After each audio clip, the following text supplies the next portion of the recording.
धन्यवाद जी। ऑनरेबल आपको बोलने का मौका दूंगा बजट के बाद, माननीय वित्त मंत्री जी। Honorable Speaker, I present the budget for the year 2021-2022. As introduction, Honorable Speaker, the preparation of this budget was undertaken in circumstances like never before. We knew of calamities that have affected a country or a region within a country. But what we have endured with COVID-19 through 2020 is sui generis. When I presented the budget 2020-2021, we could not have imagined that the global economy, already in throes of a slowdown, would be pushed into an unprecedented contraction. We could not have also imagined then that our people, as those in other countries, would have to endure the loss of near and dear ones and suffer hardships brought about due to a health crisis. The risk of not having a lockdown was far too high. Within 48 hours of declaring a 3-week-long complete lockdown, the Prime Minister announced the Pradhan Mantri Garib Kalyan Yojana, valued at 2.76 lakh crores, that provided free food grain to 800 million people, free cooking gas for 80 million families for months, and cash directly to over 400 million farmers, women, elderly, the poor, and the needy. Even as a large section of citizens stayed home, milk, vegetables, fruit suppliers, health and sanitary workers, truck drivers, railways and public transport workers, bank employees, electricity workers, our annadatas, police, firemen, and the armed forces all had to go about their work as normal, but with the additional anxiety of the virus hanging over them.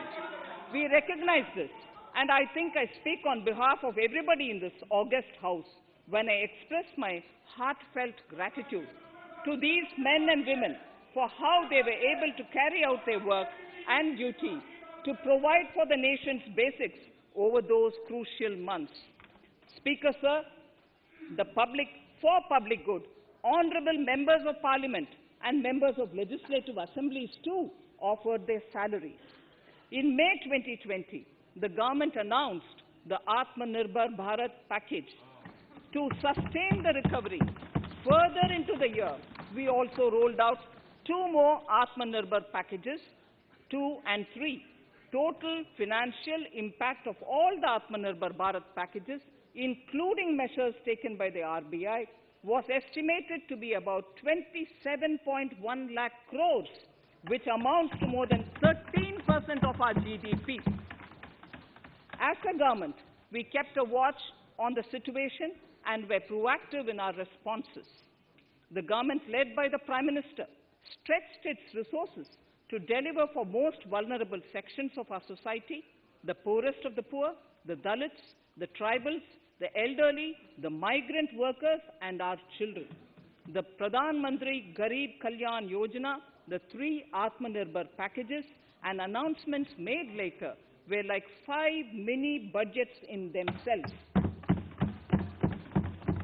The Atmanirbhar packages accelerated our pace of structural reforms, redefinition of MSMEs, commercialization of the mining sector, agriculture and labor reforms, privatization of public sector undertakings, one nation, one ration card, production-linked incentive schemes are some of the notable reforms carried out during this period.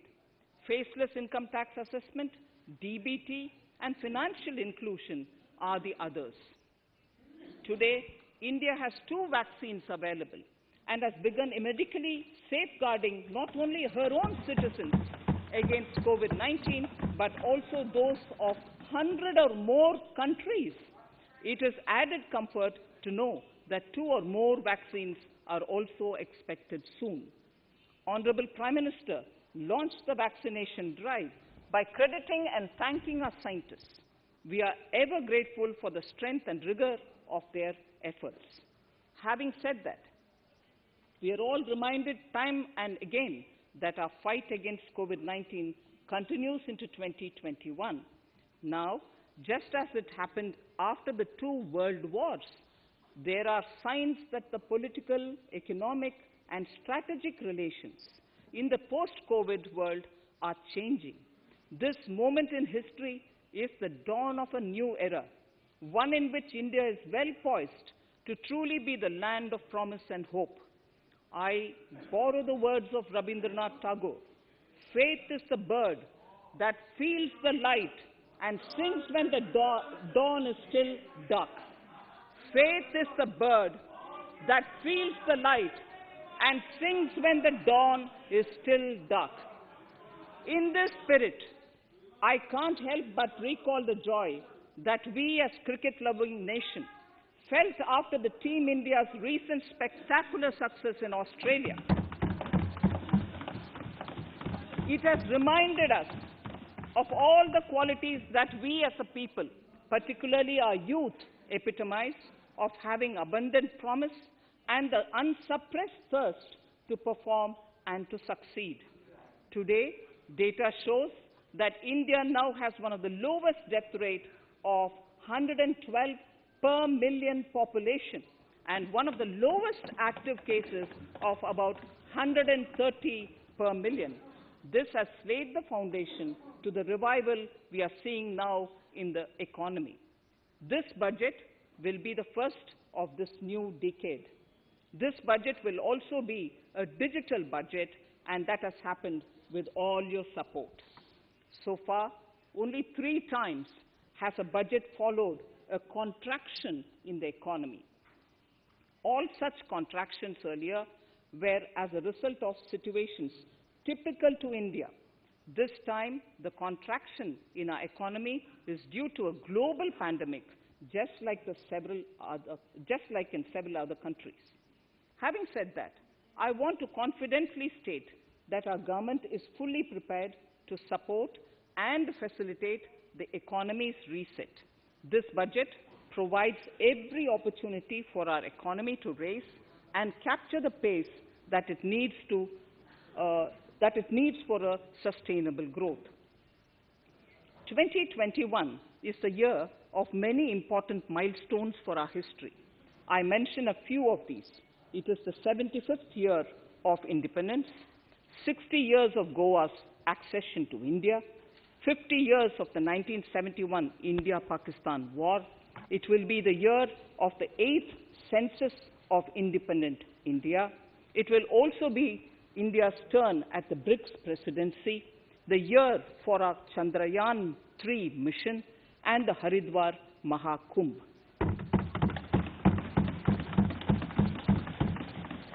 Honorable Speaker, before I commence Part A of the budget, I want to take a moment to acknowledge how isolating and distancing seemed like insurmountable challenges for a country like ours that has people coming together in times of crisis. It hurts us in many ways. It hurt us in many ways. I bow my head in respect to every citizen for the endurance shown in facing what was an undeniably a tough year for all our physical and mental well-being. Part A. In Part A, I wish to lay a vision for Atmanirbhar Bharat. Atmanirbhar Bharat or Atmanirbharta is not a new idea. Ancient India was largely self-reliant and equally a business epicenter of the world. Atmanirbhar Bharat is an expression of the 130 crore Indians who have full confidence in their capabilities and skills. We are already part of international groupings such as the G20 and the BRICS, the Coalition for Disaster Resilient Infrastructure, and the International Solar Alliance are realities today due to India's efforts. The proposals in Part A will further strengthen the sankalp of nation first, doubling farmers' income, strong infrastructure, healthy India, good governance, opportunities for youth, education for all, women empowerment, and inclusive development, among others. Additionally, also on the path to fast implementation are the 13 promises we had made in the budget of 2015-16, which were to materialize during the Amrit Mahotsav of 2022 on the 75th year of our independence. They too resonate with the vision of Atmanirbharta. The budget proposals for 21-22 rest on 6 pillars: health and well-being, physical and financial capital and infrastructure, inclusive development for aspirational India, reinvigorating human capital, innovation and R&D, and as 6th, minimum government and maximum governance. I now move to talking about the first pillar, health and well-being. Even at the outset, I would like to say that the investment on health infrastructure in this budget has increased substantially. Progressively, as institutions absorb more, we shall commit more. Taking a holistic approach to health, we focus on strengthening 3 areas: preventive, curative, and well-being. Health systems. A new centrally sponsored scheme, PM Atmanirbhar Swasth Bharat Yojana, will be launched with an outlay of about 64,180 crores over 6 years. This will develop capacities of primary, secondary, and tertiary care health systems, strengthen existing national institutions, and create new institutions to cater to detection and cure of new and emerging diseases. This will be in addition to the National Health Mission. The main interventions under the scheme are support for over 17,000 rural and 11,000 urban health and wellness centers, setting up integrated public health labs in all districts, and 3,382 block public health units in 11 states, establishing critical care hospital blocks in 602 districts and 12 central institutions, strengthening of National Center for Disease Control, its 5 regional branches and 20 metropolitan health surveillance units, expansion of the integrated health information portal to all states and UTs to connect all public health labs, operationalization of 17 new public health units, and strengthening of 33 existing public health units at points of entry, that is, at 32 airports, 11 seaports, and 7 land crossings, setting up of 15 health emergency operations centers and 2 mobile hospitals, and setting up of a National Institution for One Health, a regional research platform for WHO, World Health Organization, Southeast Asia Region Office, 9 biosafety level 3 laboratories, and 4 regional national institutes for virology.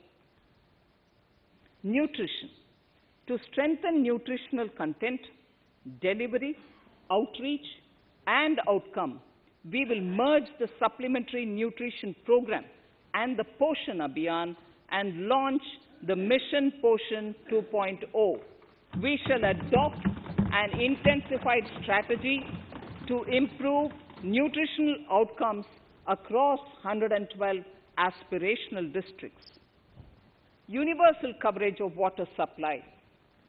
The World Health Organization has repeatedly stressed the importance of clean water, sanitation, and clean environment as a prerequisite to achieving universal health. The Jal Jeevan Mission Urban will be launched. It aims at universal water supply in all 4,378 urban local bodies with 2.86 crores household tap connections, as well as liquid waste management in 500 Amrit cities. It will be implemented over 5 years with an outlay of 2,87,000 crores.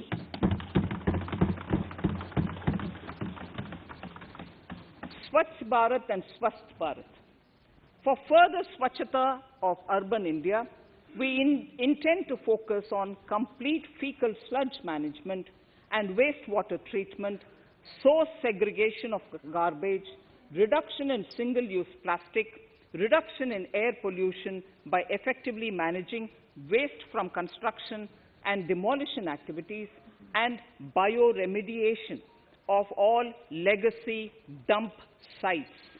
The Urban Swachh Bharat Mission 2.0 will be implemented with a total financial allocation of 1,41,678 crores over a period of 5 years from 2021. Clean air. To tackle the burgeoning problem of air pollution, I propose to provide an amount of 2,217 crores of rupees for 42 urban centers with a million-plus population in this budget. Scrapping policy. We are separately announcing, Honorable Speaker, a voluntary vehicle scrapping policy to phase out old and unfit vehicles. This will help in encouraging fuel-efficient, environment-friendly vehicles, thereby reducing vehicular pollution and oil import bills. Vehicles would undergo fitness tests in automated fitness centers after 20 years in case of personal vehicles and after 15 years in case of commercial vehicles. Details of the scheme will be separately shared by the ministry. Vaccines. The pneumococcal vaccine, a made-in-India product, is presently limited to only 5 states. It will be rolled out across the country. This will avert more than 50,000 child deaths annually. Honorable Speaker, I have provided 35,000 crores of rupees for COVID-19 vaccines in this year 21-22. I am committed to provide further funds if required.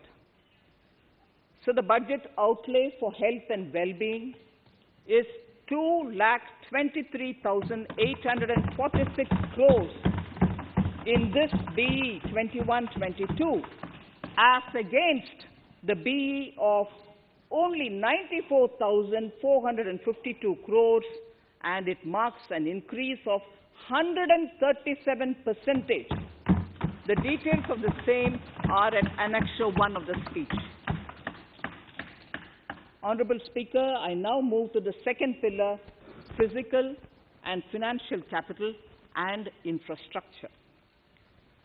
Atmanirbhar Bharat, production-linked incentive schemes are things which I would like to place an emphasis. For a $5 trillion economy, our manufacturing sector has to grow in double digits on a sustained basis.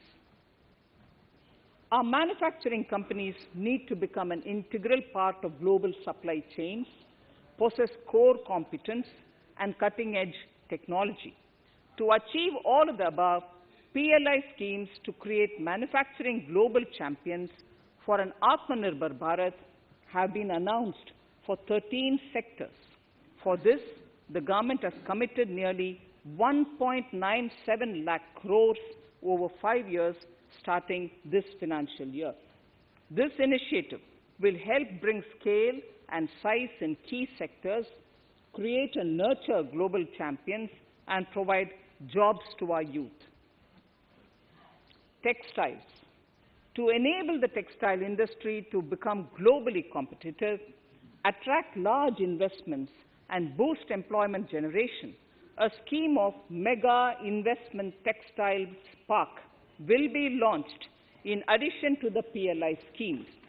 This will create world-class infrastructure with plug-and-play facilities to create global champions in exports. 7 textile parks will be established over 3 years. Infrastructure. The National Infrastructure Pipeline, which I announced in December 2019, is the first of its kind. Whole of government exercise ever undertaken by Government of India. The NIP was launched with 6,835 projects. The project pipeline has now expanded to 7,400 projects. Around 217 projects worth rupees 1.10 lakh crores under some key infrastructure ministries have been completed. The NIP is a specific target which this government is committed to achieving over the coming years. It will require major increase in funding from both the government and the financial sector. In this budget, I propose to take concrete steps to do this in 3 ways. Firstly, by creating the institutional structures. Secondly, by a big thrust on monetizing assets. And thirdly, by enhancing the share of capital expenditure in central and state budgets. Infrastructure needs long-term debt financing. A professionally managed development financial institution is necessary to act as a provider, enabler, and catalyst for infrastructure financing. Accordingly, I shall introduce a bill to set up a development financial institution. I have provided a sum of 20,000 crore rupees to capitalize this institution. The ambition is to have a lending portfolio of at least 5 lakh crores for this DFI within 3 years' time. Debt financing of InvITs and rates by foreign portfolio investors will be enabled by making suitable amendments in the relevant legislations. This will further ease access of finance to InvITs and rates, thus augmenting funds for infrastructure and real estate sectors. Asset monetization. Monetizing operating public infrastructure. Monetizing operating public infrastructure assets is a very important financing option for new infrastructure construction. A national monetization pipeline of potential brownfield infrastructure assets will be launched. An asset monetization dashboard will also be created for tracking the progress and to provide visibility to investors. Some important measures in the direction of monetization are National Highways Authority of India and the PGCIL each have sponsored one InvIT that will attract international and institutional investors. 5 operational roads with an estimated enterprise value of 5,000 crores of rupees are being transferred to the NHAI InvIT. Similarly, transmission assets of value 7,000 crores will be transferred to the PGCIL InvIT. Railways will monetize dedicated freight corridor assets for operations and maintenance after commissioning. The next lot of airports will be monetized for operations and management concessions. Other core infrastructure assets that will be rolled out under the asset monetization programs are NHAI operational toll roads, 2 transmission assets of PGCL, 3 oil and gas pipelines of GAIL, Gas Authority of India Limited, IOCL and HPCL, Airports Authority of India airports in Tier 2 and 3 cities, other railway infrastructure assets, warehousing assets of CPSE, such as the Central Warehousing Corporation and NAFED, among others, and sports stadiums. Sharp increase in capital budget. In the BE 2020-21, we had provided for 4.12 lakh crores for capital expenditure. It was our effort that in spite of resource crunch, we should spend more on capital, and we are likely to end this year at around 4.39 lakh crores, which I have provided in the RE of 2020-2021. For 21-22, I propose a sharp increase in capital expenditure and thus have provided 5.54 lakh crores, which is 34.5% more than the BE of 2020-2021. Of this, I have kept a sum of more than 44,000 crores in the budget head of the Department of Economic Affairs to be provided for projects, programs, or departments that show good progress in capital expenditure and are in need of further funds. Over and above this expenditure, we would also be providing more than 2 lakh crores to states and autonomous bodies for their capital expenditure.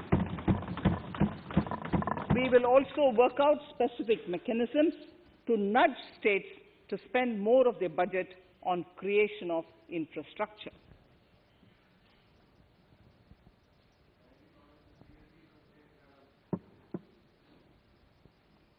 Roads and highways infrastructure.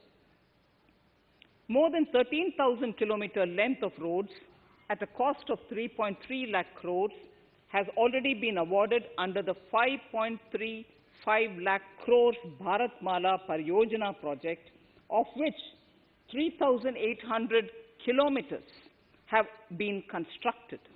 By March 2022, we would be awarding another 8,500 kilometers and complete an additional 11,000 kilometers of national highway corridors. To further augment road infrastructure, more economic corridors are also being planned. Some are 3,500 kilometers of national highway works in the state of Tamil Nadu at an investment of 1.03 lakh crores. These include Madurai-Kollam corridor, Chittoor-Tachur corridor, and construction will start next year.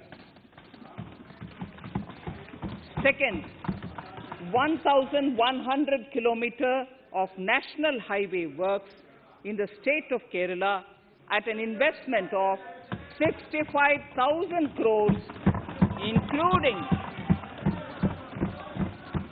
including 600 kilometer section of Mumbai-Kanyakumari corridor in Kerala.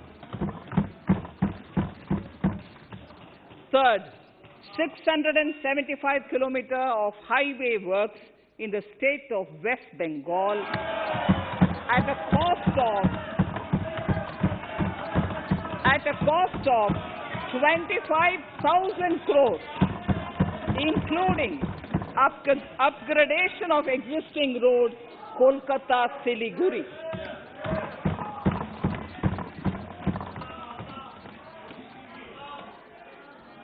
National highway works of around 19,000 crores are currently in progress in the state of Assam.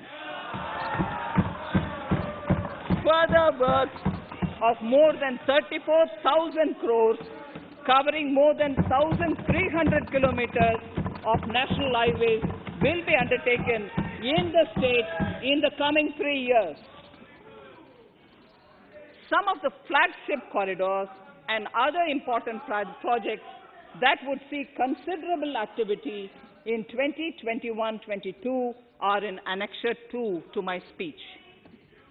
I am also providing an enhanced outlay of 1,18,101 crores, 1,18,101 crores for Ministry of Road Transport and Highways, of which 1,08,230 crores is for capital, the highest ever provided.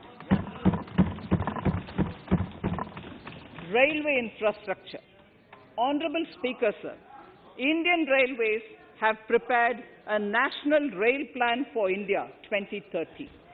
The plan is to create a future-ready railway system by 2030. Bringing down the logistic costs for an industry is at the core of our strategy to enable Make in India. It is expected that Western Dedicated Freight Corridor and Eastern Dedicated Freight Corridor will be commissioned by June 2022. The following additional initiatives are also proposed. The Sonnagar-Gomo sections, 263 kilometers of Eastern Dedicated Freight Corridor, will be taken up in PPP mode in this year itself.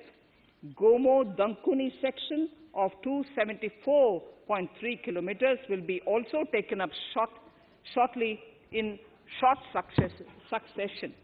We will undertake future dedicated freight corridor projects, namely East Coast Corridor from Kharagpur to Vijayawada, East-West Corridor from Bhusaval to Kharagpur to Dankuni, and North-South Corridor from Itarsi to Vijayawada.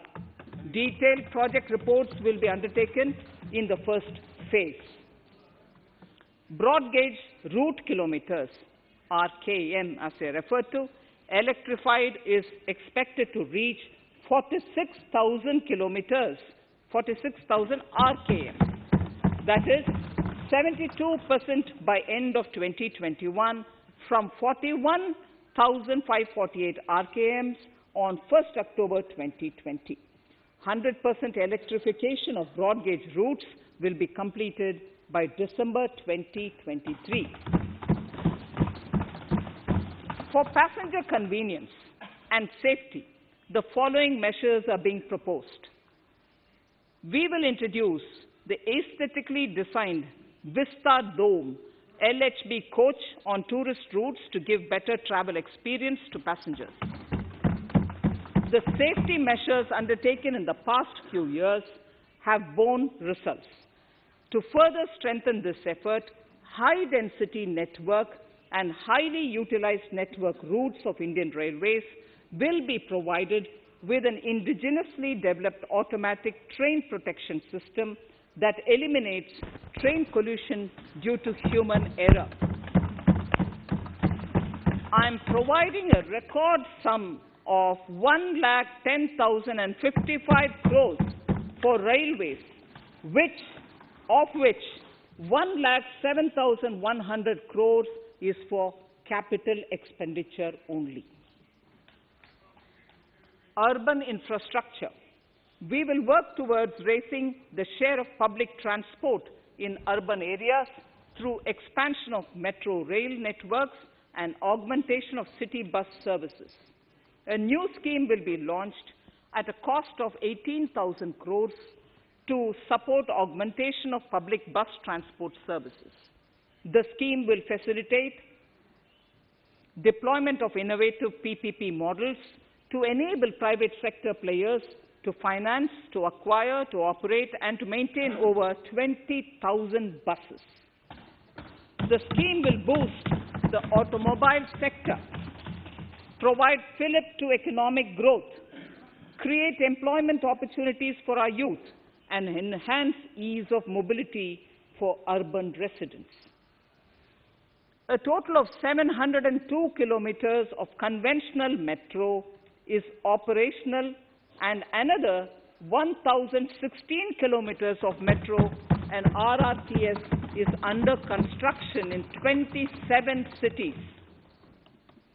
Two new technologies, that is Metro Lite and Metro Neo, will be deployed to provide metro rail systems at much lesser cost, with same experience, convenience, and safety in Tier 2 cities and peripheral areas of Tier 1 cities also. Central counterpart funding will be provided to Kochi Metro Railway Phase 2 of 11.5 km at a cost of 1,957.05 crores. Chennai Metro Railway Phase 2 of 118.9 kilometers at a cost of 63,246 crores. Bengaluru Metro Railway Project Phase 2A and 2B of 58.19 kilometers at a cost of 14,788 crores. Nagpur Metro Rail Project Phase 2 and Nashik Metro at a cost of 5,976 crores and 2,092 crores respectively. Power infrastructure.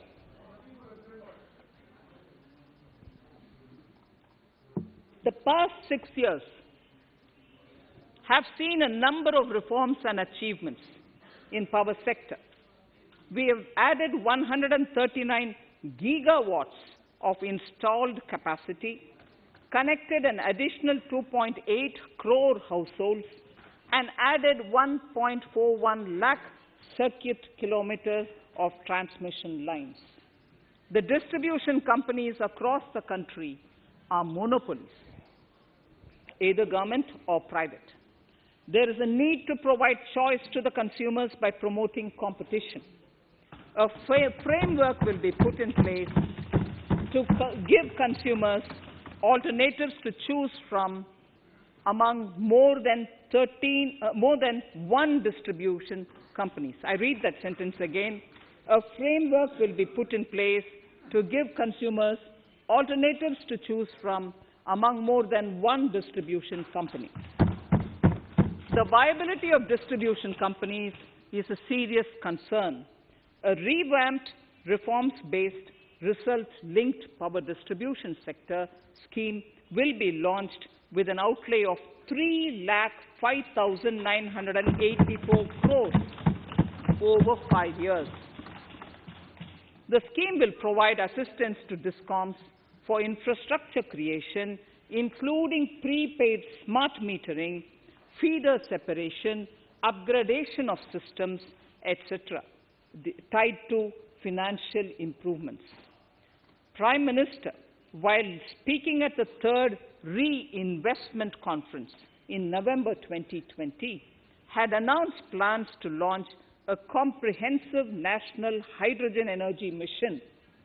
It is now proposed to launch a hydrogen energy mission in 2021-22 for generating hydrogen from green power sources. Ports, shipping and waterways. Major ports will be moving from managing their operational services on their own to a model where a private partner will manage it for them. For the purpose,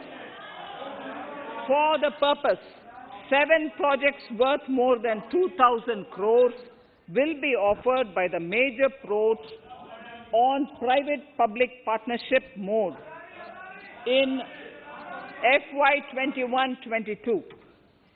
A scheme for promoting flagging of merchant ships in India will be launched by providing subsidy support to Indian shipping companies in global tenders floated by ministries and CPSCs.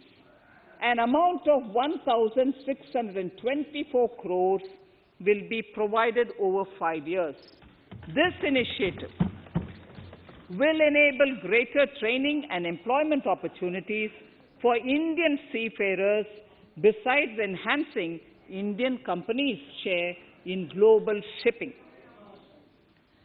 India has enacted Recycling of Ships Act in 2019 and acceded to the Hong Kong International Convention.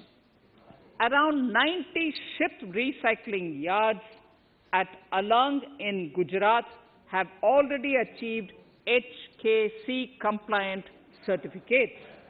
Efforts will be made to bring more ships to India from Europe and Japan. Recycling capacities of around 4.5 million light displacement ton LDT will be doubled by 2024. This is expected to generate an additional 1.5 lakh jobs for our youth. Petroleum and natural gas. Our government has kept fuel supplies running across the country without interruption during the COVID-19 lockdown period. Taking note of the crucial nature of the sector in people's lives, the following key initiatives are being announced. 1. Ujjwala scheme, which has benefited 8 crore households, will be extended to cover 1 crore more beneficiaries. We will add 100 more districts in next 3 years to the city gas distribution network. A gas pipeline project will be taken up in the Union Territory of Jammu and Kashmir. An independent gas transport system operator will be set up for facilitation and coordination of booking of common carrier capacity in all natural gas pipelines on a non-discriminatory open access basis. Financial capital. I propose to consolidate the provisions of the SEBI Act 1992, Depositories Act 1996, Securities Contracts Regulation Act 1956, and Government Securities Act 2007 into a rationalized single securities markets code. The government would support the development of a world-class fintech hub at the GIFT Ifsc. To instill confidence amongst the participants in corporate bond market during times of stress and to generally enhance secondary market liquidity, it is proposed to create a permanent institutional framework. The proposed body would purchase investment-grade debt securities both in the stressed and normal times and help in the development of the bond market. In the budget 2018-19, government had announced its intent to establish a system of regulated gold exchanges in the country. For the purpose, SEBI will be notified as the regulator, and Warehousing Development and Regulatory Authority will be strengthened to set up a commodity market ecosystem arrangement, including vaulting, assaying, logistics, etc., in addition to warehousing. Towards investor protection, I propose to introduce an investor charter as a right of all financial investors across all financial products. To give a further boost to the non-conventional energy sector, I propose to provide additional capital infusion of 1,000 crores to Solar Energy Corporation of India and 1,500 crores to Indian Renewable Energy Development Agency. I propose to amend the Insurance Act 1938 to increase the permissible FDI limit from 49% to 74% in insurance companies and allow foreign ownership and control with safeguards. Under the new structure, the majority of directors on the board and key management persons would be resident Indians, with at least 50% of directors being independent directors and specified percentage of profits being retained as general reserve. Stressed asset resolution by setting up a new structure. The high level of provisioning by public sector banks of their stressed assets calls for a measure to clean up the bank books. An asset reconstruction company limited an asset management company would be set up to consolidate and take over the existing stressed debt and then manage and dispose of the assets to alternative investment funds and other potential investors for eventual value realization. Recapitalization of PSB. To further consolidate the financial capital capacity of PSBs, further recapitalization of 20,000 crores is proposed in 21-22. Deposit insurance. Last year, government had approved an increase in the deposit insurance cover from 1 lakh rupees to 5 lakhs for bank customers. I shall be moving amendments to DICGC Act 1961 in this session itself to streamline the provision so that if a bank is temporarily unable to fulfill its obligations, the depositors of such bank can get easy and time-bound access to their deposits to the extent of the deposit insurance cover. This would help depositors of banks that are currently under stress.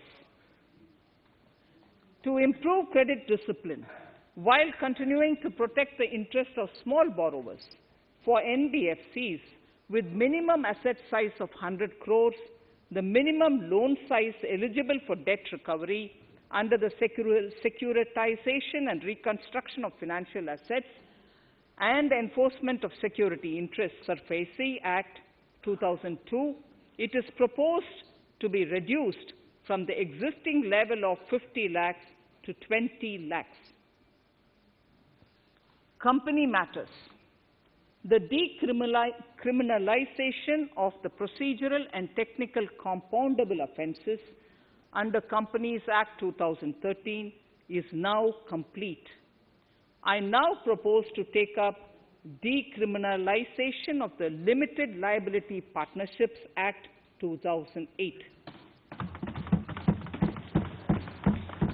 Honourable Speaker, I propose to revise the definition under the Companies Act 2013 for small companies by increasing the threshold for paid-up capital from not exceeding 50 lakh to not exceeding 2 crores and turnover from not exceeding 2 crores to not exceeding 20 crores. This will benefit more than 2 lakh companies in easing their compliance requirements. As a further measure which directly benefits startups and innovators, I propose to incentivize the incorporation of one-person companies by allowing one-person companies to grow without any restriction on paid-up capital and turnover, allowing their conversion into any other type of company at any time, reducing the residency limit for an Indian citizen to set up an one-person company from 182 days to 120 days, and allow also non-resident Indians to incorporate OPCs in India. This will be a big boost for startups. To ensure faster resolution of cases, the NCLT framework will be strengthened, e-court system shall be implemented, and alternate methods of debt resolution and special framework for MSMEs shall be introduced. During the coming fiscal, we will be launching data analytics, artificial intelligence, machine learning driven MCA 2.1 version to MCA 21 version 3.0. MCA 21 version 3.0. This version 3.0 will have additional modules for e-scrutiny, e-adjudication, e-consultation, and compliance management. Disinvestment and strategic sale. In spite of COVID-19, we have kept working towards strategic disinvestment. A number of transactions, namely BPCL, Air India, Shipping Corporation of India, Container Corporation of India, IDBI Bank, Bharat Earth Movers Limited, Pawan Hans, Neelachal Ispat Nigam Limited, among others, would be completed in 21-22. Other than IDBI Bank, we propose to take up the 2 public sector banks and 1 general insurance company in the year 21-22.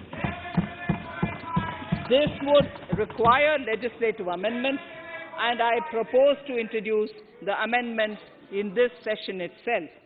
In 21-22, we would also bring the IPO of LIC, for which I am bringing the requisite amendments in this session itself.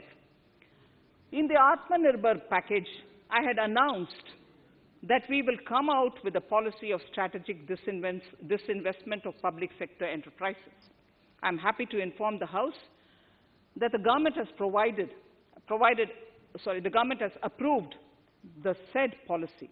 The policy provides a clear roadmap for disinvestment in all non-strategic and strategic sectors. We have kept 4 areas that are strategic, where bare minimum CPSEs will be maintained and rest privatized. In the remaining sectors of all CPSEs will be privatized. The main highlights of the policy are mentioned in Annexure 3. To fast forward the disinvestment policy, I'm asking NITI to work out on the next list of center public sector companies that would be taken up for strategic disinvestment. To similarly incentivize states to take to disinvestment of their public sector companies, we will work out an incentive package of central funds to states. Idle assets will not contribute to Atmanirbhar Bharat. The non-core assets largely consist of surplus land with government ministries and departments and public sector enterprises. Monetizing of land can either be by way of direct sale or concession or by similar means. This requires special abilities, and for this purpose, I propose to use a special purpose vehicle in the form of a company that would carry out this activity. In order to ensure timely completion of closure of sick or loss-making CPSEs, we will introduce a revised mechanism that will ensure timely closure of such units. I have estimated 1,75,000 crores as receipts from disinvestment in BE 21-22.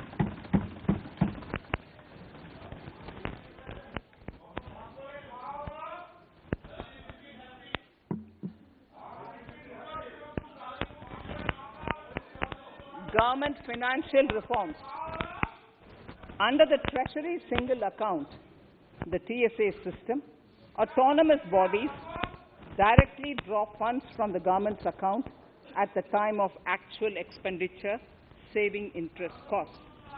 We will extend the TSA system for universal application from 21-22. On the recommendation of the 15th Finance Commission, we have undertaken a detailed exercise to rationalize and bring down the number of centrally sponsored schemes. This will enable consolidation of outlays for better impact.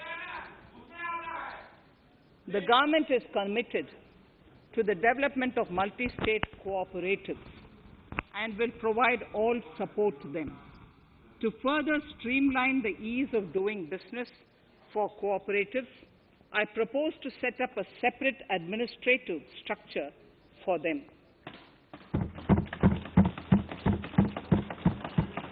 So the third pillar of Atmanirbhar Bharat, inclusive development for aspirational India. Honorable Speaker, sir, under this pillar, I will cover agriculture and allied sectors, farmers' welfare and rural India, migrant workers and labor, and financial inclusion. Agriculture. Our government is committed to the welfare of farmers. The MSP regime has undergone a sea change to assure price that is at least 1.5 times the cost of production across all commodities.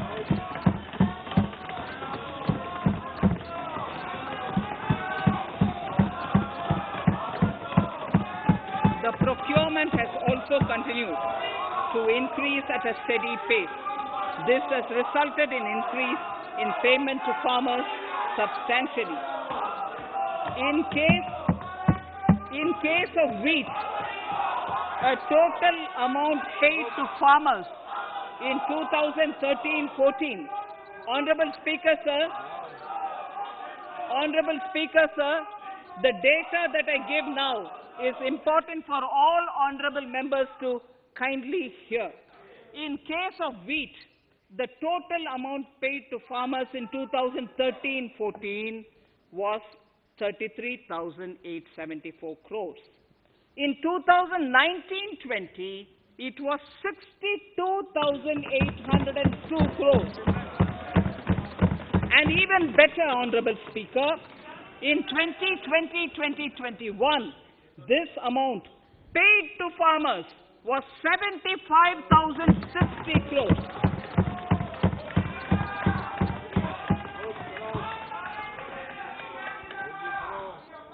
Honorable Speaker, again an important fact, the number of wheat growing farmers that were benefited increased in 2020-21 to 43.36 lakhs compared to 35.57 lakhs in 2019-20.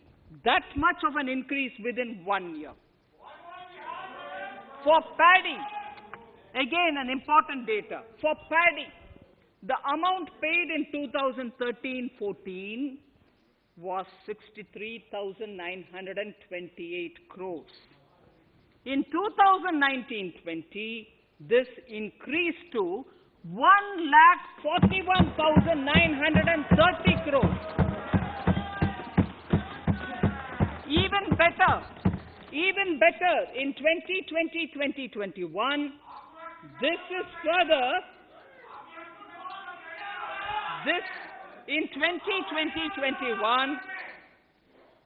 in 2020-21, this is further estimated, and I'm saying this is further estimated because the procurement is ongoing, and therefore I can't give you the final figure. This is further estimated to increase to 1,72,752 crores. The number of farmers benefited increased from 1.24 crores in 2019-20 to 1.54 crores in 2020-21. In the same way, Honorable Speaker, sir, in the case of pulses, the amount paid in 2013-14 was 236 crores. In 2019-20, this was increased to 8,285 crores. Now in 2021, it is at 10,530 crores. More than 40 times increase from 2013-14. The receipts to cotton farmers have seen a stupendous increase from 90 crores in 2013-14 to 25,974 crores I'm giving you data as of 27th January 2021. This is bound to increase. From 90 crores for cotton farmers in 2013-14 to 25,974 crores in 2021. All the details in complete narration is available in Annexure 4 to my speech. Early this year, Honorable Prime Minister had launched the Swamitva scheme. Under this, a record of rights is being given to property owners in villages. Up till now, about 1.80 lakh property owners in 1,241 villages have been provided cards. I propose during 21-22 to extend this to cover all states and union territories. To provide adequate credit to our farmers, I have enhanced the agricultural credit target to 16.5 lakh crores in this year. We will focus on ensuring increased credit flow to animal husbandry, Pashupalan, dairy, and to Matsyakar, to the fisheries. We are enhancing the allocation to the Rural Infrastructure Development Fund from 30,000 crores to 40,000 crores. The Micro Irrigation Fund, with a corpus of 5,000 crores, has been created under NABARD. I propose to double it by augmenting it by another 5,000 crores.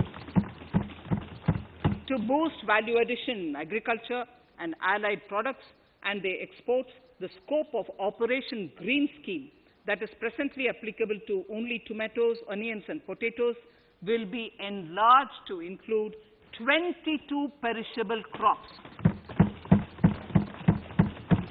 Around 1.68 lakh crore farmers, around 1.68 crore farmers are registered, and 1.14 lakh crores of rupees trade value has been carried out through e-NAMs, the National Agricultural Market.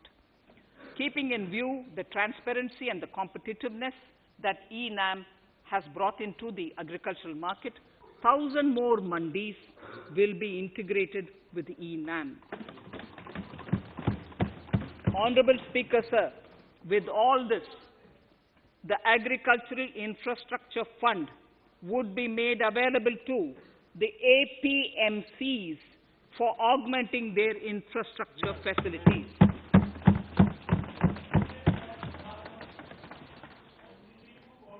Fisheries.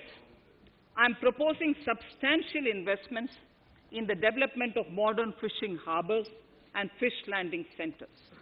To start with, 5 major fishing harbors, Kochi, Chennai, Visakhapatnam, Paradip, and Petua Ghat, will be developed as hubs for economic activity. We will also develop inland fishing harbors and fish landing centers along the banks of rivers and waterways. Seaweed farming is an emerging sector with potential to transform the lives of coastal communities. It will provide large-scale employment and additional incomes.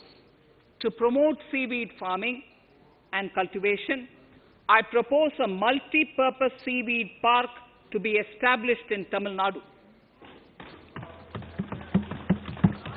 Migrant workers and laborers. We have launched the One Nation, One Ration Card scheme, through which beneficiaries can claim their rations anywhere in the country. Migrant workers in particular benefit from the scheme. Those staying away from their families can partially claim their ration where they are stationed, while their family in their native places can claim the rest. I am happy to inform you that One Nation, One Ration Card plan is under implementation by 32 states and union territories, reaching about 69 crore beneficiaries. That's a total of 86% beneficiaries covered. The remaining 4 states and UTs will be integrated in the next few months. To further extend our efforts towards the unorganized labor force, migrant workers in particular, I propose to launch a portal that will collect relevant information on gig workers, building and construction workers, among others. This will help formulate health, housing, skill, insurance credit, and food schemes for all migrant workers. We will conclude a process that began 20 years ago with the implementation of the 4 labor codes. For the first time globally, social security benefits will be extended to gig and platform workers.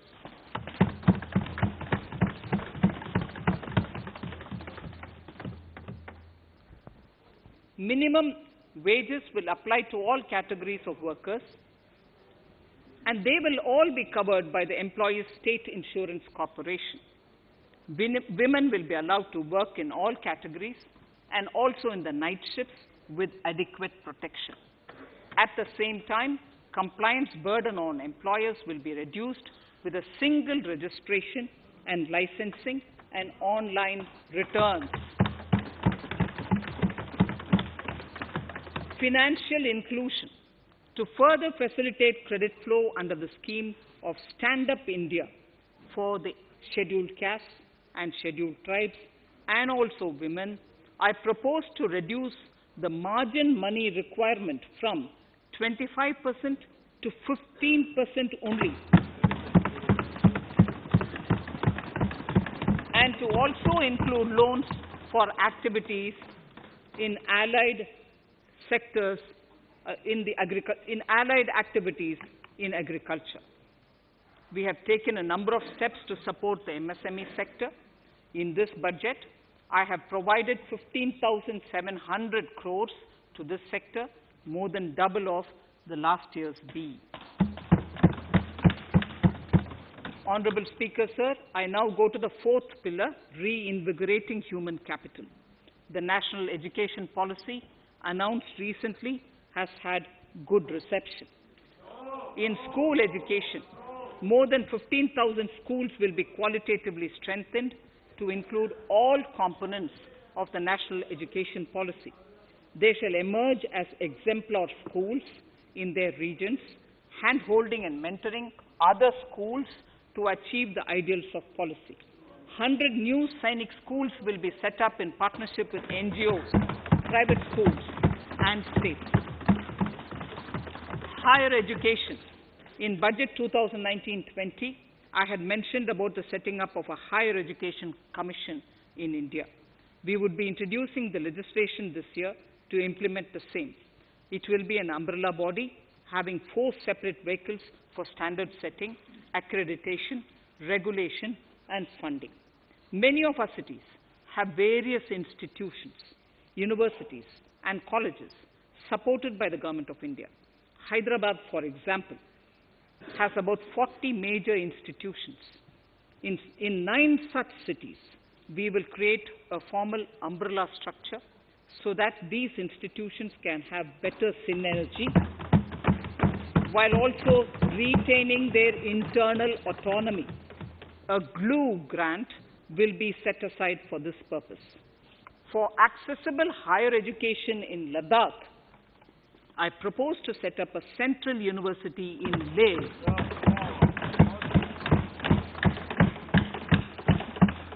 The other important projects to be taken up as a part of the NEP are listed in Annexure 5. Scheduled caste and scheduled tribes welfare. We have set ourselves a target of establishing 750 Eklavya model residential schools in our tribal areas. I propose to increase the unit cost of each such school from 20 crores, which is what it is now, to 38 crores, and for hilly and difficult areas to 48 crores. This would help creating robust infrastructure facilities for our tribal students. We have revamped the post-metric scholarship scheme for the welfare of scheduled caste students. I have also enhanced the central assistance in this regard. We are allotting 35,219 crores for 6 years till 25-26 to benefit 4 crores scheduled caste students. Skilling. In 2016, we had launched the National Apprenticeship Promotion Scheme. The government proposes to amend the Apprenticeship Act with a view to further enhancing apprenticeship opportunities for our youth. We will realign the existing scheme of National Apprenticeship Training Scheme for providing post-education apprenticeship, training of graduates and diploma holders in engineering. Over 3,000 crores will be provided for this purpose. An initiative is underway, Honorable Speaker, in partnership with the United Arab Emirates to benchmark skill qualifications, assessment and certification, accompanied by the deployment of certified workforce. We also have a collaborative intertraining program between India and Japan to facilitate transfer of Japanese industrial and vocational skills, techniques, and knowledge. We will take forward this initiative with many more countries also.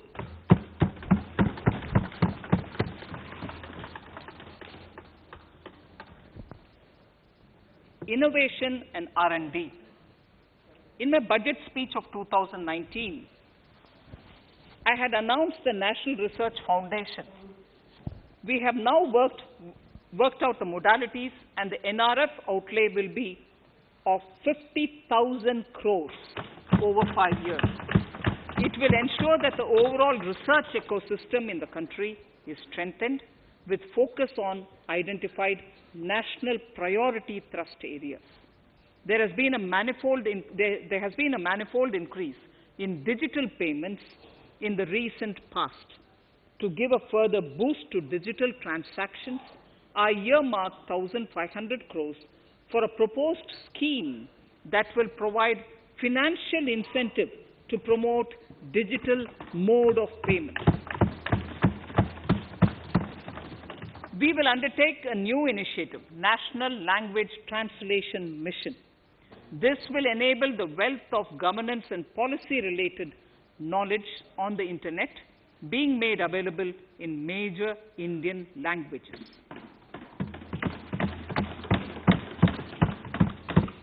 The new Space India Limited, a PSU, under the Department of Space, will execute the PSLV CS-51 launch, carrying the Amazonia satellite from Brazil, along with a few smaller Indian satellites. As part of the Gaganyaan mission activities, 4 Indian astronauts are being trained on generic spaceflight aspects in Russia. The first unmanned launch is slated for December 2021. Our oceans are a storehouse of living and non-living resources. To better understand this realm, we will launch a deep ocean mission with a budget outlay of more than 4,000 crores over 5 years. This mission will cover deep ocean survey exploration and projects for the conservation of deep sea biodiversity. I come to the 6th pillar, Honorable Speaker, minimum government, maximum governance. Honorable Speaker, sir, this is the last of the 6 pillars. This will outline plans for reforms in one of our core principles of minimum government, maximum governance. We have taken a number of steps to bring reforms in tribunals in the last few years for speedy delivery of justice. Continuing with the reforms process, I now propose to take further measures to rationalize the functioning of tribunals. We have introduced the National Commission for Allied Healthcare Professionals Bill in Parliament. National Commission for Allied Healthcare Professionals Bill in the Parliament, with a view to ensure transparent and efficient regulation of 56 allied healthcare professionals. Additionally, to bring about transparency, efficiency, and governance reforms in the nursing profession, the National Nursing and Midwifery Commission Bill will be introduced by the government for passing. To have ease of doing business for those who deal with government or CPSEs and carry out contracts, I propose to set up a conciliation mechanism and mandate its use for quick resolution of contractual disputes. This will instill confidence in private investors and contractors.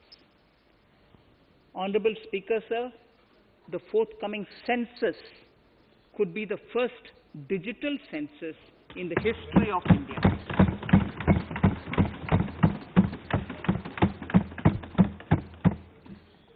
For this monumental milestone marking task, I have allocated 3,768 crores in this year, 21-22. Honorable Speaker, Goa is celebrating the Diamond Jubilee year of the state's liberation from Portuguese rule. From the Government of India's side, I propose to grant 300 crores to the Government of Goa for the celebration. I propose to provide 1,000 crores for the welfare of tea workers, especially women and children in Assam and West Bengal. A special scheme will be devised for the same.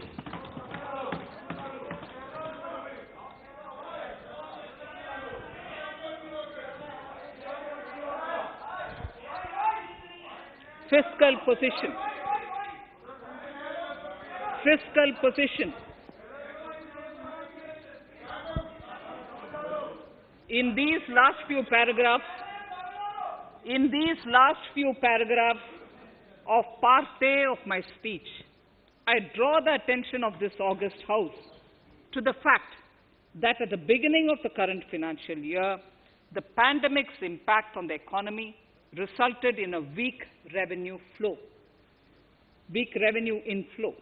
This was combined with high expenditure to provide essential relief to vulnerable sections of the society, especially the poor, the women, scheduled castes, and scheduled tribes.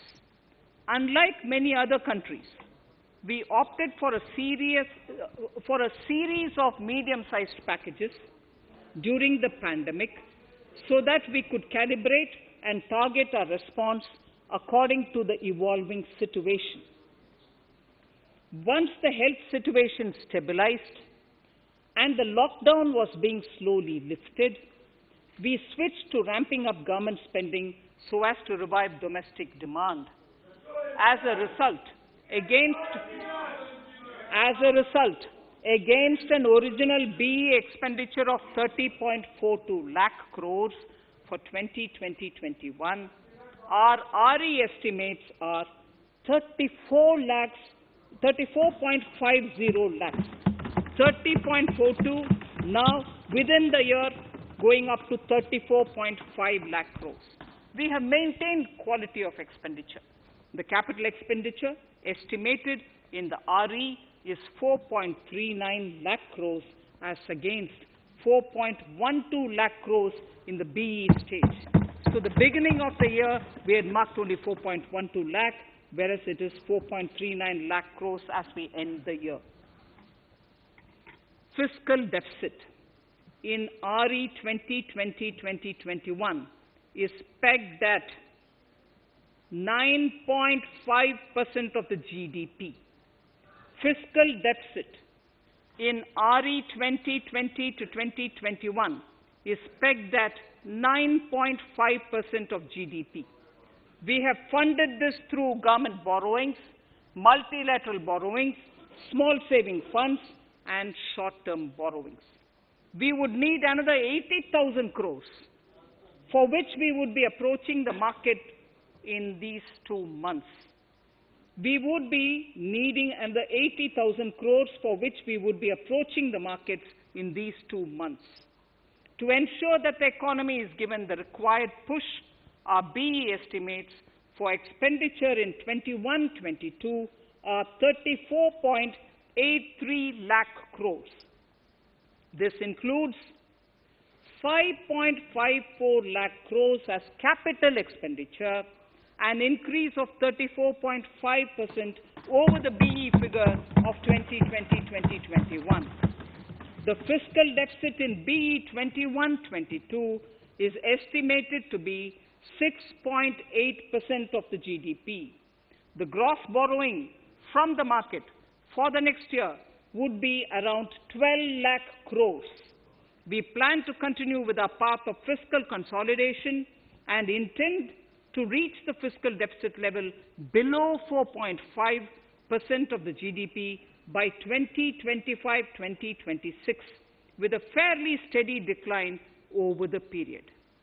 We hope to achieve the consolidation by first increasing the buoyancy of tax revenue through improved compliance, and secondly, by increased receipts from monetization of assets, including public sector enterprises and land. The Contingency Fund of India is being proposed to be augmented. The Contingency Fund of India is being proposed to be augmented from 500 crores to 30,000 crores through finance bill. In accordance with the views of the 15th Finance Commission, we are allowing a normal ceiling of net borrowing for the states at 4% of GSDP for the year 21-22. A portion of this ceiling will be earmarked to be spent on incremental capital expenditure. Additional borrowing ceiling of 0.5% of the GSDP will also be provided subject to conditions. States will be expected to reach a fiscal deficit of 3% of GSDP by 2023-24 as recommended by the 15th Finance Commission. In the July 2019-20 budget, I introduced the Statement 27 on extra budgetary resources. It disclosed the borrowings of the government agencies that went towards funding Government of India schemes and whose repayment burden was on the government. In my 2020-21 budget, I enhanced the scope and coverage of that statement by including the loans provided by government to the FCI, the Food Corporation of India. Taking a step further in this direction, I propose to discontinue the NSSF loan to FCI for food subsidy, and accordingly, budget provisions have been made in RE 2020-21 and in the BE 2021-22. The extra budgetary resource details are at Annexure 6. We know that the Frbm Act mandates fiscal deficit of 3% of GDP to be achieved by 31st March 2020-2021. The effect of this year's unforeseen and unprecedented circumstances has necessitated the submission of a deviation statement under Sections 4 of Subclause 5 and Section 7, Subclause 3b of the Frbm Act, which I am laying on the table of the House as part of the Frbm documents. Towards achieving central government fiscal deficit along the broad path that I have already indicated, I will be introducing an amendment to the Frbm Act. Honourable Speaker, on the 9th of December 2020, the 15th Finance Commission submitted its final report covering the period 2021 to 2026 to the Rashtrapati Ji. The government has laid the Commission's report along with the explanatory memorandum in the Parliament, retaining the vertical shares of the states at 41%. We recognize our commitment to fiscal federalism and propose, therefore, to adhere to this recommendation. Jammu and Kashmir in the 14th Finance Commission was entitled to get devolution being a state. Now the funds of the UTs of Jammu Kashmir and Ladakh would be provided by the centre. I have also provided on the Commission's recommendation 1,18,452 crores as revenue deficit grant to 17 states in 21-22, as against 74,340 crores to 14 states in 2020-21. Honourable Speaker, I would now move to Part B of my speech.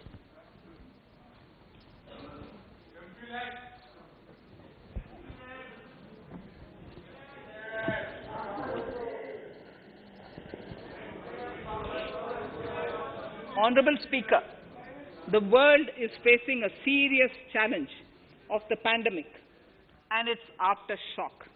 In these trying times, when many economies are struggling to revive, our people and our industry have exhibited remarkable resilience. As I mentioned already, post-pandemic, a new world order seems to be emerging, one in which Asia is poised to occupy a prominent position, and India will have a leading role therein. In this scenario, our tax system has to be transparent, efficient, and should promote investments and employment in our country. At the same time, it should put minimum burden on our taxpayers. I borrow the words of Thiruvalluvar, the saint. Yetralum, Eatalum, Kathalum, Katha Vaguthalum, Nalla Valladarasu. A king or a ruler is the one who creates and acquires wealth, protects and distributes it for common good. Tirukkural. Direct tax proposals. Keeping this in mind, the words of Tirukkural, our government introduced a series of reforms in the direct tax system for the benefit of our taxpayers and the economy. Few months prior to the pandemic, in order to attract investments, we slashed our corporate tax rate to make it among the lowest in the world. The dividend distribution tax too was abolished. The burden of taxation on small taxpayers was eased by increasing rebates. In 2020, the return filers saw a dramatic increase to 6.48 crores from 3.31 crores in 2014. In the direct tax administration, we had recently introduced the faceless assessment and faceless appeal. I now seek to take further steps to simplify the tax administration, ease compliance, and reduce litigation. Relief to senior citizens. I begin my direct tax proposals by offering my pranam to our senior citizens. Many of them, despite having foregone several basic necessities of their own, have strived to build our nation.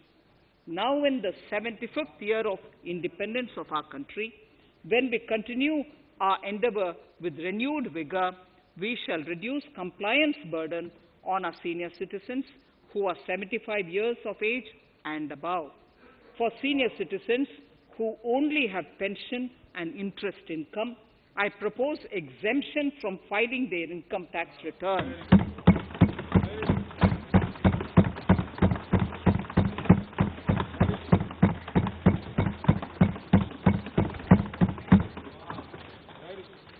The paying bank will deduct the necessary tax on their income. Reduction in time for income tax proceedings. This is a very key announcement if you are asking. Honorable Speaker, presently an assessment can be reopened up to 6 years and in serious tax fraud cases for up to 10 years. As a result, taxpayers have to remain under uncertainty for a very long time. I therefore propose to reduce this time limit for reopening of assessments to 3 years from the present 6 years.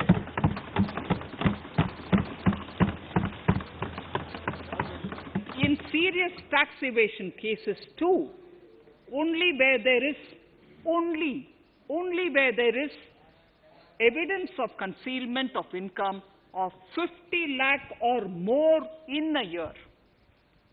In serious tax evasion cases too, only where there is evidence of concealment of income of 50 lakh or more in a year can the assessment be reopened up to 10 years. Even this reopening can be done only after the approval of the Principal Chief Commissioner, the highest level of Income Tax Department. Setting up the Dispute Resolution Committee. Honorable Speaker, it has been the resolve of this government to reduce litigation, which mars the present taxation system. The government came out with the Direct Taxation Vivad Se Vishwas scheme to give taxpayers an opportunity to settle long-pending disputes and be relieved to further strain on their time and resources. The response from taxpayers has been the best ever, as over 110,000 taxpayers have already opted to settle tax disputes of over 85,000 crores under the scheme. To further reduce litigation for small taxpayers, I propose to constitute a dispute resolution committee for them, which will be faceless to ensure efficiency, transparency, and accountability. Anyone with a taxable income up to 50 lakh and disputed income up to 10 lakh shall be eligible to approach the committee. Faceless IT-AT. For ease of compliance and to reduce discretion, we are committed to make the taxation processes faceless. The government has already introduced faceless assessment and appeal this year. The next level of income tax appeal is the Income Tax Appellate Tribunal. I now propose to make this tribunal faceless. We shall establish a national faceless Income Tax Appellate Tribunal Center. All communication between the tribunal and the appellant shall be electronic.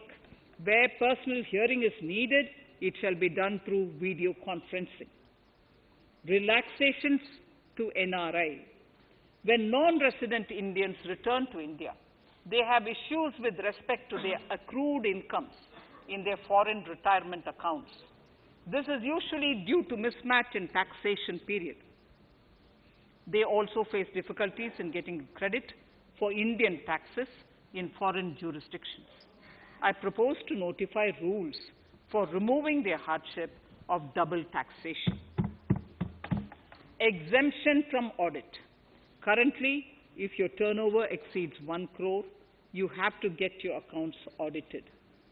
In February 2020 budget, I had increased the limit for tax audit to 5 crores for those who carry out 95% of their transactions digitally. To further incentivize digital transactions and to reduce compliance burden, I propose to increase this limit for tax audit for such persons from 5 crores to 10 crores. Relief for dividend. In the previous budget, I had abolished the dividend distribution tax in order to incentivize investment. Dividend was made taxable in the hands of shareholders. Now, in order to provide ease of compliance, I propose to make dividend payment to rate and InvIT exempt from TDS. Further, as the amount of dividend income cannot be estimated correctly by the shareholders for paying advance tax, I propose to provide that advance tax liability on dividend income shall arise only after the declaration or payment of dividend. Also, for the foreign portfolio investors, I propose to enable deduction of tax on dividend income at lower treaty rate. Attracting foreign investment into infrastructure sector. In the last budget, for attracting foreign investment in the infrastructure sector, we had granted 100% tax exemption, subject to certain conditions, to foreign sovereign wealth funds and pension funds on their income from investment in Indian infrastructure. We have noticed that few of such funds are facing difficulties in meeting some of the conditions. In order to ensure that a large number of funds invest in India, I propose to relax some of these conditions relating to prohibition on private funding, restriction on commercial activities, and direct investment in infrastructure. In order to allow funding of infrastructure by issue of zero-coupon bonds, I propose to make notified infrastructure debt funds eligible to raise funds by issuing tax-efficient zero-coupon bonds. Affordable housing.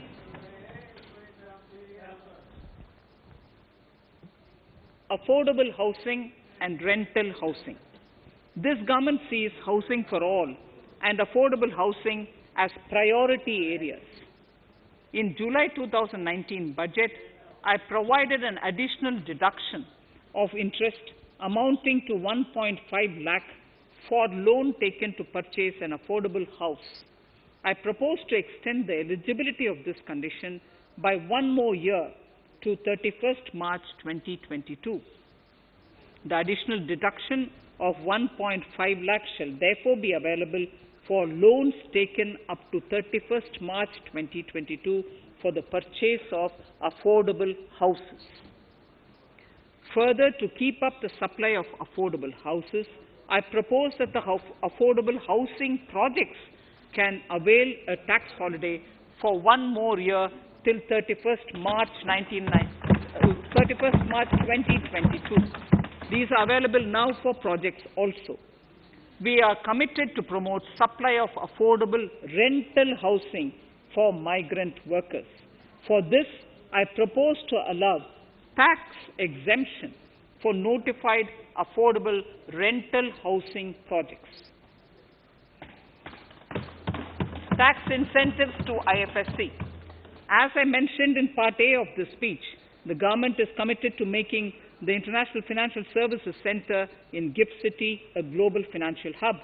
In addition to the tax incentives already provided, I propose to include, among others, tax holiday for capital gains for aircraft leasing companies, tax exemption for aircraft lease rentals paid to foreign lessors, tax incentive for relocating foreign funds in the Ifsc, and to allow tax exemption to the investment division of foreign banks located in the Ifsc.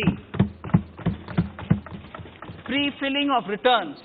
Honorable Speaker, in order to ease compliance for the taxpayer, details of salary income, tax payments, TDS, etc., already come pre-filled in income tax returns. To further ease filing of returns, details of capital gains from listed securities, dividend income, and interest from banks, post office, etc., will also be now pre-filled. Relief to small trusts. We hope to reduce compliance burden on small charitable trusts running educational institutions and hospitals. So far, there is a blanket exemption to such entities whose annual receipt does not exceed 1 crore of rupees. I now propose to increase this amount to 5 crores.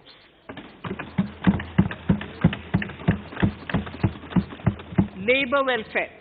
We have noticed that some employers deduct the contribution of employees toward provident funds, superannuation funds, and other social security funds, but do not deposit these contributions within the specified time. For these employees, this means a loss of interest or income. In cases where an employer later becomes financially unviable, non-deposit results in a permanent loss for the employees. In order to ensure that employees' contributions are deposited on time, I reiterate that the late deposit of employees' contribution by the employer will not be allowed as deduction to the employer.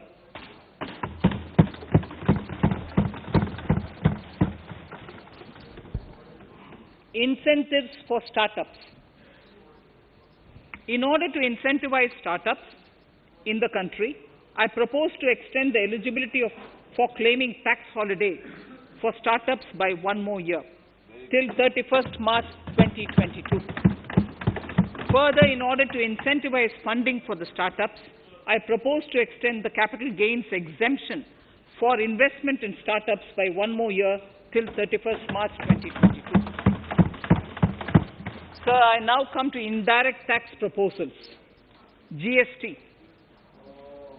Before I come to my indirect tax proposals, I would like to appraise the House on GST. The GST is now 4 years old, and we have taken several measures to further simplify it. Some of the measures include nil return through SMS, quarterly return and monthly payment for small taxpayers, electronic invoice system, validated input tax statements, pre-filled editable GST return, and staggering of returns filing. The capacity of GST and system has also been enhanced. We have also deployed deep analytics and artificial intelligence to identify tax evaders and fake billers and launched special drives against them. The results speak for themselves. We have made record collections in the last few months. The GST Council has painstakingly thrashed out thorny issues. As chairperson to the Council, I want to assure this House that we shall take every possible measure to smoothen the GST further and to remove anomalies such as inverted duty structure. Custom duty rationalization. Our custom duty policy should have the twin objective of promoting domestic manufacturing and helping India get on to global value chain and export better. The thrust now has to be on easy access to raw materials and exports of value-added products. Towards this, last year, we started overhauling the customs duty structure, eliminating 80 outdated exemptions. I also thank everyone who responded overwhelmingly to a crowdsourcing call for suggestions on this revamp. I now propose to review more than 400 old exemptions this year. I repeat, I now propose to review more than 400 old exemptions this year. We will conduct this through extensive consultations, and from 1st October 2021, we will put in place a revised customs duty structure free of distortions. I also propose that any new customs duty exemptions, therefore, henceforth will have validity up to 31st March, following 2 years from the date of the issue. Electronic and mobile phone industry. Domestic electronic manufacturing has grown rapidly. We are now exporting items like mobiles and chargers. For greater domestic value addition, we are withdrawing a few exemptions on part of chargers and sub-parts of mobiles. Further, some parts of mobiles will move from nil rate to a moderate 2.5%. Iron and steel. MSMEs and other user industries have been severely hit by a recent sharp rise in iron and steel prices. Therefore, we are reducing customs duty uniformly to 7.5% on semis, flats, and long products of non-alloy, alloy, and stainless steels. To provide relief to metal recyclers, mostly MSMEs, I am exempting duty on steel scrap for a period up to 31st March 2022. Further, I am also revoking ADD and CVD on certain steel products. Also, to provide relief to copper recyclers, I am reducing duty on copper scrap from 5% to 2.5%. Textiles. The textile sector generates employment and contributes significantly to the economy. There is a need to rationalize duties on raw material inputs to man-made textiles. We are now bringing nylon chain on par with polyester and other man-made fibers. We are uniformly reducing the BCD rates on caprolactam, nylon chips, nylon fiber, and yarn to 5%. This will help the textile industry, MSMEs, and also overall exports. Chemicals. We have calibrated customs duty rates on chemicals to encourage domestic value addition and to remove inversions. Apart from other items, we are reducing customs duty on naphtha to 2.5% to correct inversion. Gold and silver presently attract a basic customs duty of 12.5%. Since the duty was raised from 10% in July 19, prices of precious metals have risen sharply. To bring it closer to previous levels, we are rationalizing customs duty on gold and silver. Renewable energy. In Part A, we have already acknowledged that solar energy has huge promise for India. To build up domestic capacity, we will notify a phased manufacturing plan for solar cells and solar panels. At present, to encourage domestic production, we are raising duty on solar inverters from 5% to 20% and on solar lanterns from 5% to 15%. Capital equipment and auto parts.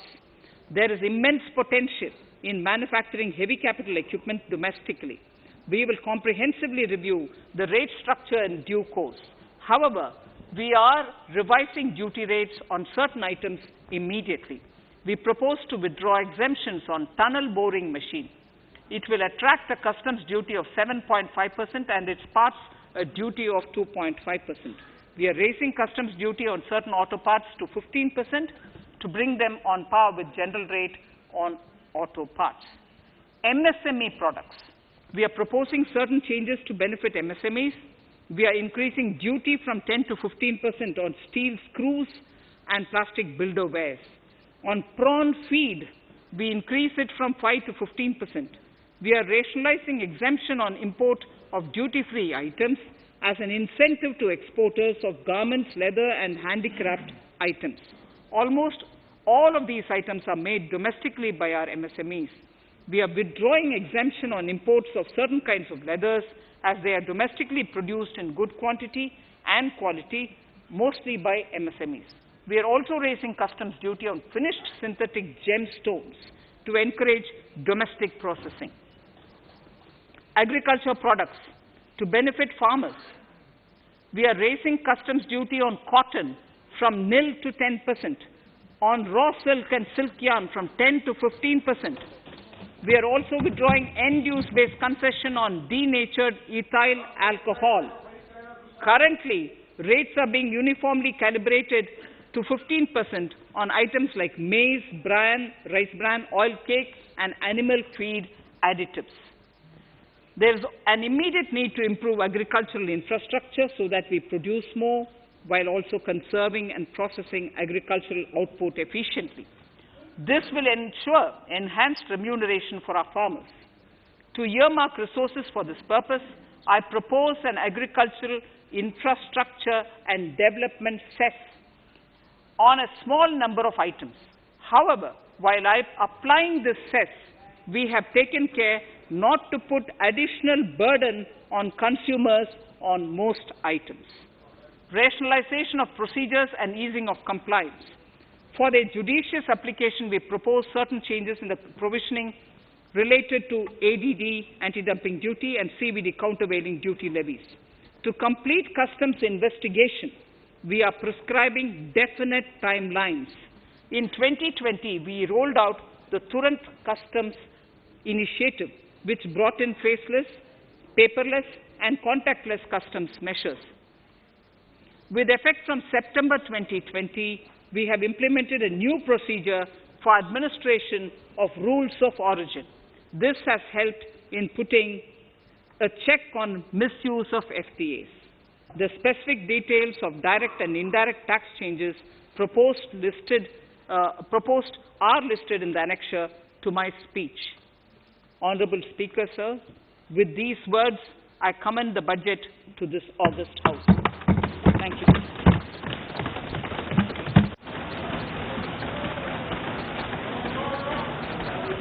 Item number 1, माननीय मंत्री जी, item number 1. Sorry, I don't have it with me. Sir, I wish to place on table the 15th Finance Commission report.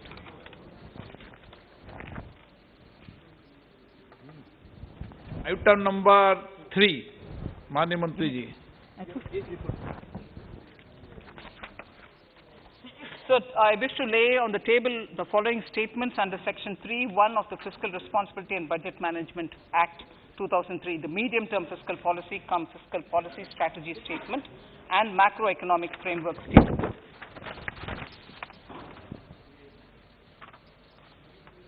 Item number 4. So I wish to seek your permission to move for leave to introduce the Finance Bill 2021. प्रश्न ये कि विधेयक को पुनर्स्थापित करने की अनुमति प्रदान की जाए। जो सदस्य इसके पक्ष में हाँ कहें, जो सदस्य इसके विरोध में ना कहें। मेरे विचार में निर्णय हाँ वालों के पक्ष में हुआ, हाँ वालों के पक्ष हुआ। माननीय मंत्री जी विधेयक को पुनर्स्थापित करें। श्री प्रहलाद जोशी जी।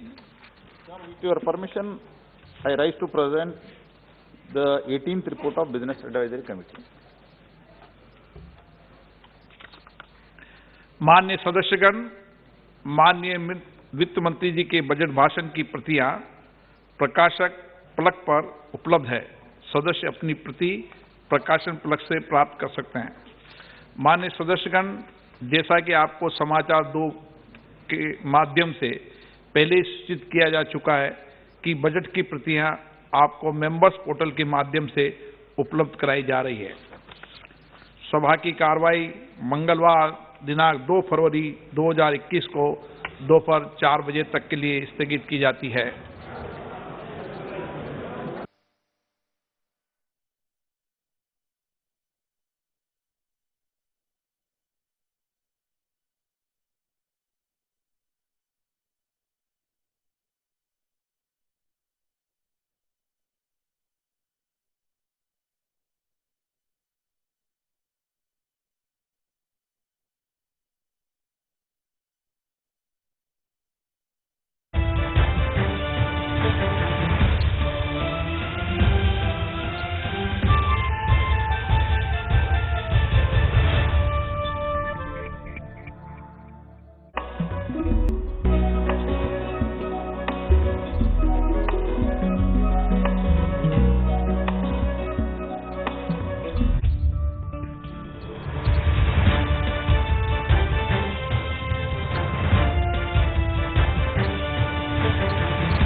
लोकतंत्र का बजट 2021-22। जी हां, वित्त मंत्री निर्मला सीतारमण ने थोड़ी ही देर पहले वित्त बजट 2021-22 लोकसभा के भीतर पेश कर दिया और कहा जा सकता है सुनहरे भविष्य को बनाने के लिए, जिसका पहले जिक्र किया था प्रधानमंत्री ने बजट सत्र शुरू होने वाले दिन कि ये दशक का पहला बजट होगा और ये बजट सत्र आने वाले भारत की एक सुनहरी तस्वीर जो है बनाने वाला है। और उन्होंने ये भी कहा था कि जिस तरीके के भारत की कल्पना देश की आज़ादी के लिए लड़ाई लड़ने वाले, अपनी जान न्यौछावर करने वालों ने जो देखा था, उस तरीके का भारत बनाने का प्रयास इस बजट के द्वारा करने की कोशिश की जाएगी। क्या कुछ कहा वित्त मंत्री निर्मला सीतारमण ने बजट पेश करने के दौरान, आइए देखते हैं। To phase out old and unfit vehicles. This will help in encouraging fuel